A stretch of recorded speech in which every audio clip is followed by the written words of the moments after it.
Australia's defence chief says increased military capability is necessary to respond to attacks on undersea cables, which are threatening his country, the region and the whole world.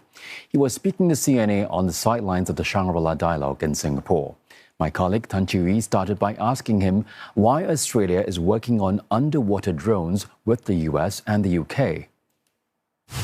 Well, I think what we're seeing is an emerging contest in the undersea domain. I mean, there's always been that, but I think particularly with the critical nature of seabed infrastructure, we've got telecommunication cables, digital cables, which are threaded right through Southeast Asia.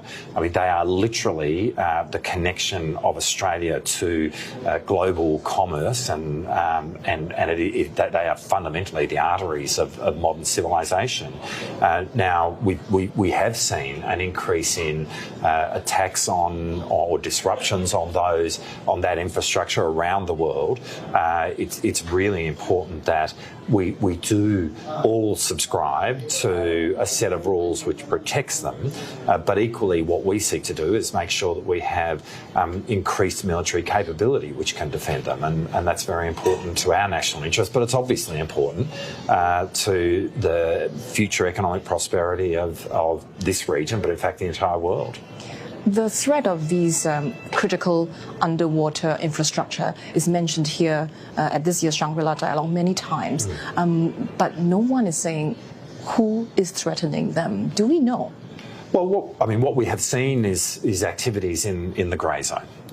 What we have seen is the disruption of these cables in this region, but also in places like the Baltic Sea.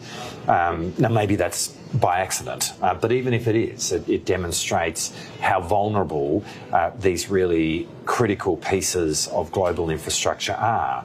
If they can be disrupted by an anchor dragging and cutting them in the middle of the night, right there is an issue. Of course, if there is more intention to it than that, that's an issue as well. But you know, what we are seeing is disruptions of these cables, and these cables are fundamentally important to all of our ways of life and to the growing economic prosperity of our countries and this region. And so it's really important that we are focusing on them, that there is protection, and that protection, you know, I think does come from the rules that we have that if you like, are the rules of the road at sea, are also applying to the seabed, but you know, there needs to be the ability to actually defend them with capability as well. Yes. Last year this time you said China was not transparent or reassuring in its military buildup, and that's a defining feature of the complications that the world faced. But this year you say China's economic success is connected to our regions. What's changed? Well, actually, nothing's changed in that sense, and you know, both statements are true this year as they were last. In fact, and you know, so we've been really clear that we want to see the economic rise of China. I mean, the economic rise of China has been greatly important for the prosperity of this region, for Australia, for the world. We really acknowledge that, and our economic relationship with China is profoundly important. And in that sense, you know, we want the most productive relationship with China that we can have. You know, equally, we are seeing a very significant military build-up by China, and we would like to see more strategic reassurance go hand in hand with that, and that's the point that I was making last year.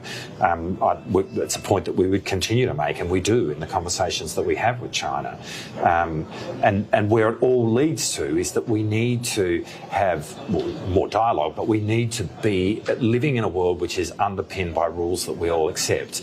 That has been the case. That has been the foundation of peace and security within the Indo-Pacific, which has seen enormous growth and prosperity for the countries of this region, and we just want to see that continue. At the same time, there have been incidents. You know, last year the Chinese Navy held live-fire drills in the Tasman Sea, and flights had to be diverted. You know, how close did that confrontation become to being, dangerous? Oh, I mean, well, no one was asserting that was dangerous, but it was disruptive, and we made that point to China at the time. I mean, where there have been incidents, we obviously do raise them with China, but